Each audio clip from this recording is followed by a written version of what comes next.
Good morning, sir. Good morning, dear students. Please take your seats. Thank you, sir. कल मैंने आपको एक test याद करने को कहा था जिसका शीर्षक था मेरे प्यारे दादा दादी या मेरे प्यारे नाना नानी। तो सभी ने किया है? Yes, sir. तो आप सभी को आज अपने ग्रैंड पेरेंट्स के ऊपर एक टेस्ट लिखना है। यह टेस्ट 150 से 200 शब्द का होना चाहिए। इस टेस्ट में आप वो सब लिख सकते हैं जो आप अपने ग्रैंड पेरेंट्स के बारे में जानते हो या महसूस करते हो। याद रखना कि यह आप जो लिख रहे हो वह केवल सत्यता पर आधारित हो, न कि किताब से रटा हुआ। जी सर। तो आप सब रेडी हो? Yes sir. तो आपका समय शुरू होता है। आप स्टार्ट राइटिंग नाउ।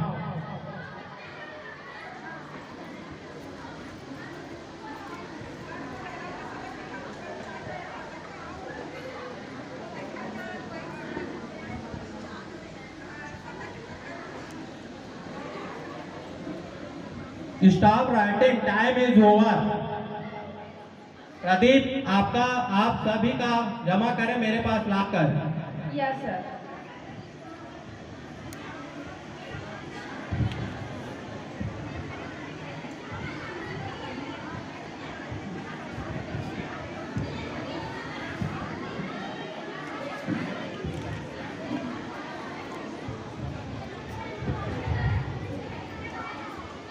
प्यारे विद्यार्थियों, उम्मीद करता हूँ आप सबने टेस्ट अच्छे से लिखा होगा। इसका परिणाम मैं आपको कल बताता हूँ। Yes sir.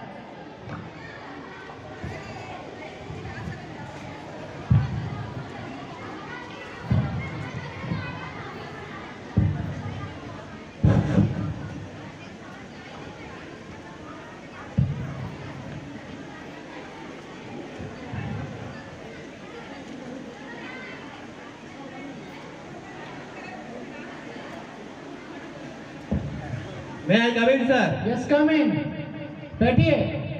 Thank you sir. Sir, मुझे आपसे कुछ जरूरी बात करनी है। बोलिए मिस्टर किशन, क्या बात है? आप बहुत टेंशन में लग रहे हैं। सर, बात ही कुछ ऐसी है। Now tell me what's the matter. Sir, मैंने आज 7th क्लास के एक टेस्ट लिया जिसका शीर्षक था मेरे प्यारे दादा दादी या मेरे प्यारे नाना नानी। Okay. सभी बच्चों ने अच्छा लिखा है, लेकिन जब मैं प्रदीप का टेस्ट चेक कर रहा था तो मैं दंग रह गया, तो मैं सीधा आपके पास चला आया। ऐसा क्या लिखा है प्रदीप ने टेस्ट में? लीजिए सर, आप खुद ही चेक कर लीजिए, आपको सारा माजरा समझ में आ जाएगा।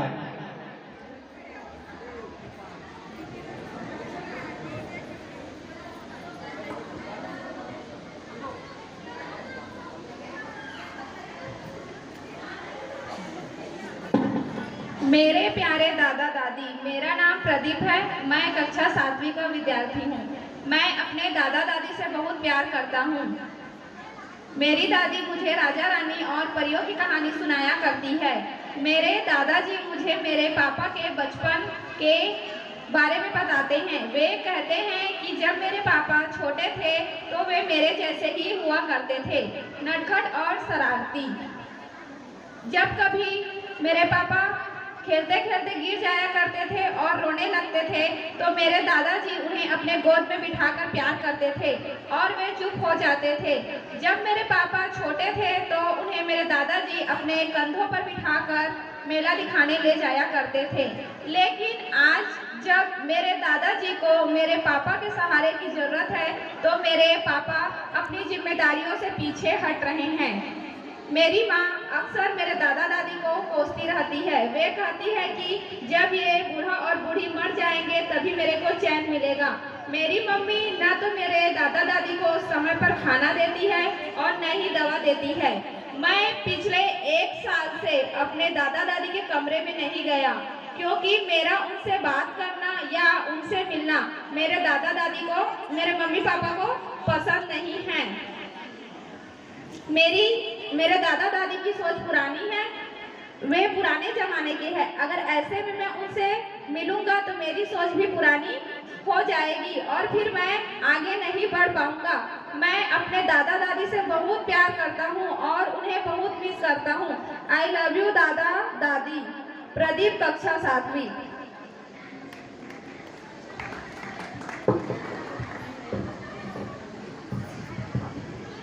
उफ, ये तो सच में टेंशन की बात है मिस्टर राकेश। आप ऐसा कीजिए, जी सर। आप ऐसा कीजिए, अभी के अभी प्रदीप के पापा को कॉल कीजिए और उनसे कहिए कि प्रिंसिपल सर जल्द से जल्द उनसे मिलना चाहते हैं। ओके सर, मैं अभी कॉल करता हूँ।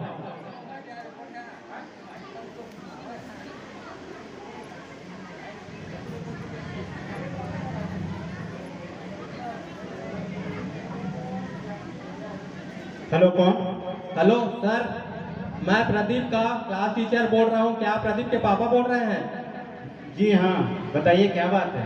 सर, आपको प्राचार्य मिलना चाहते हैं, आप स्कूल आ जाइए। कोई बात है क्या? प्रदीप ने कुछ किया है क्या? जी नहीं, कोई बात नहीं है, आप स्कूल आ जाइए। ठीक है सर, ये छुट्टी होने से पहले मैं स्कूल पहुंच जाऊंगा। Okay sir, thank you. पता नहीं इस प्रदीप ने क्या किया है स्कूल में कि प्रिंसिपल सर मेरे को बुला रहे हैं।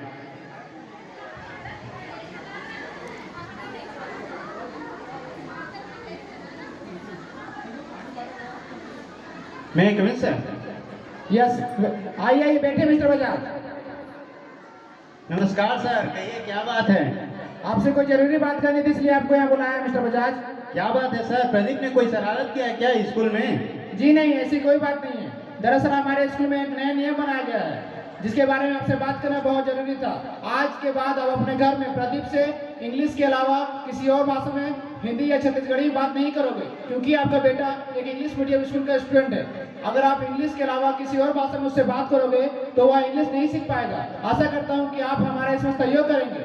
लेकिन सर, हमें तो इंग्लिश नहीं आती, क्योंकि हम एक हिंदी माध्यम स्कूल से पढ़े हुए हैं और हमने कभी भी इंग्लिश में बात नहीं की है। तब तो ये मुश्किल है सर, बहुत ही मुश्किल है।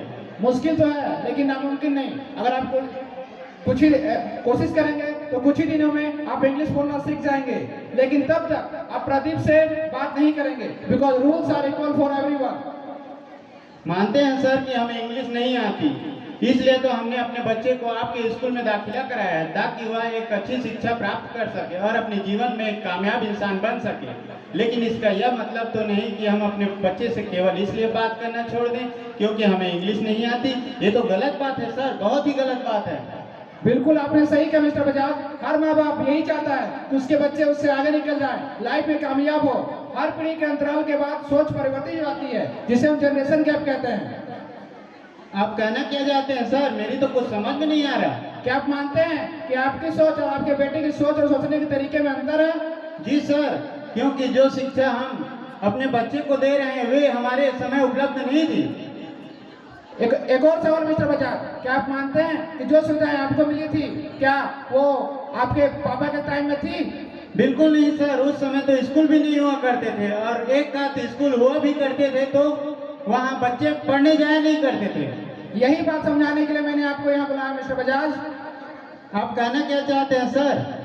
मतलब यह कि आपके पापा के समय में स्कूल नहीं थे, टेक्नोलॉजी इतनी एडवांस नहीं थी, वो रेडियो का जमाना था मिस्टर बजाज। लेकिन आपके टाइम में टीवी और लैंडलाइन जैसी सुविधाएं आ चुकी थी। लेकिन आपका बेटा जिस युग में पैदा हुआ है वो इंटरनेट का युग है। आज सबके पास इंटरनेट, लैपटॉप, हाईटेक टेक्नोलॉजी है। सरल भाषा में कहूँ तो टेक्नोलॉजी ने इंसान को हाईटेक कर दिया है।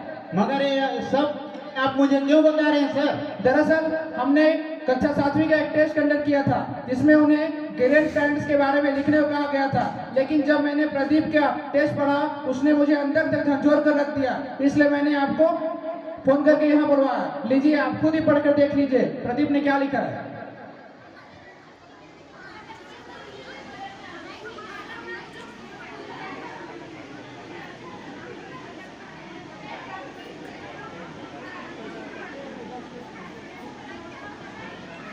देखिए मिस्टर बजाज, मेरा मकसद आपकी इंसल्ट करने का बिल्कुल नहीं था। आपका बच्चा एक होनहार और होशियार विद्यार्थी है। बच्चे तो कच्ची मिट्टी की तरह होते हैं। माँ बाप और अध्यापक उन्हें जिस तरह का रूप देना चाहें दे सकते हैं। बच्चे का दिमाग कंप्यूटर के हार्ड ड्राइव की तरह होता है। हम जिस तरह की बातें और डाटा उसके दिमाग में भरते जाएंगे वो उसी तरह के बातों से या डाटा से सेव होता जाएगा। आज आप प्रदीप के दिमाग में उसके दादा दादी के प्रति जो सोच विकसित कर रहे हैं वो तब उम्र उसके साथ रहेगी। कल को वह पढ़ लिख जाएगा, उसकी शादी होगी और उसके बच्चे भी होंगे। अगर कल को वह अपने बच्चों को आपसे दूर रहने को कहेगा तो आपको कैसा महसूस होगा मिस्टर बजाज? बस कीजिए सर, बस कीजिए। जो जाने अनजाने में जो मुझसे और मेरी बीवी से गलती हुई है उसके लिए मुझे माफ कर दीजिए सर। कोई बात नहीं मिस्टर बजाज, अगर सुबह का बोला हुआ शाम को घर लौटा है तो उसे भूला नहीं कहते हैं। अगर आपको माफी मांगनी है तो अपने माँ बाप से मांगिए जिनका आपने दिल दुखाया है, मुझसे नहीं। आप बिल्कुल ठीक कह रहे हैं सर। मैं अपने माँ बाप का बहुत बड़ा गुनहगार हूँ और अपने बेटे प्रदीप का। मैं आपसे वादा करता हूँ कि आज के बाद मैं प्रदीप को अपने उसके दादा दादी और उनसे बात करने से कभी नहीं रोकूंगा। ये भी नहीं बात मिस्टर बजाज, चलिए आपके घर चलते हैं। आपके माँ बाबूजी आपके घर में इंतजार कर रहे होंगे।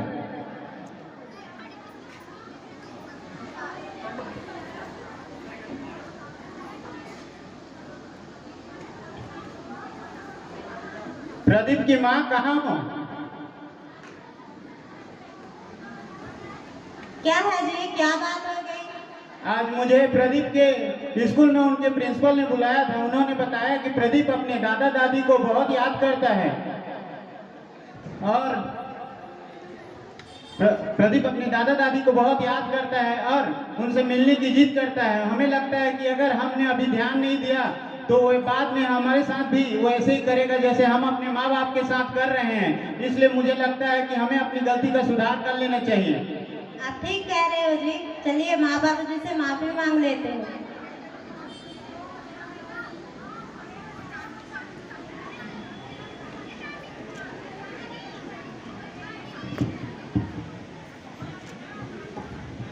हमें माफ कर दीजिए माँ बाबूजी, हमसे बहुत बड़ी गलती हो गई है।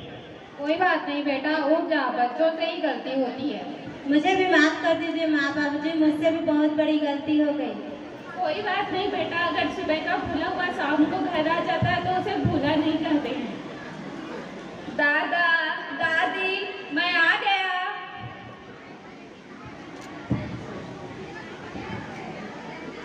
आजा बेटा। तेरी मेरी राहों में चाहे दूरियां हैं, इन फासलों में भी नजदीकियां हैं। सारी रंजिशों को तू पल में मिटा दे, आजा भी जा मुझको गले से लगा ले। बीते गुजरे लम्हों की सारी बातें तड़पाती है, दिल की सुर्ख दीवारों पे बस यादें ही रह जाती है।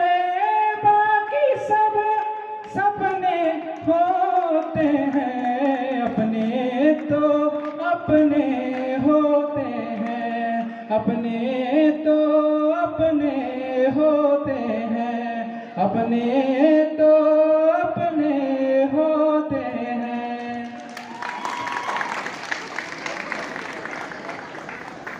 माँ बाप के लिए हम कितना भी करें वो कम है। माँ बाप ही है जिन्होंने हमें जीवन दिया, हमें बड़ा किया और हमें इस लायक बनाया कि हम दुनिया के सामने कंधे से कंधा मिलाकर खड़े हैं। इसलिए हमें अपने माँ बाप का हमेशा आदर करना चाहिए और समय आने पर उनको सम्मान करना चाहिए।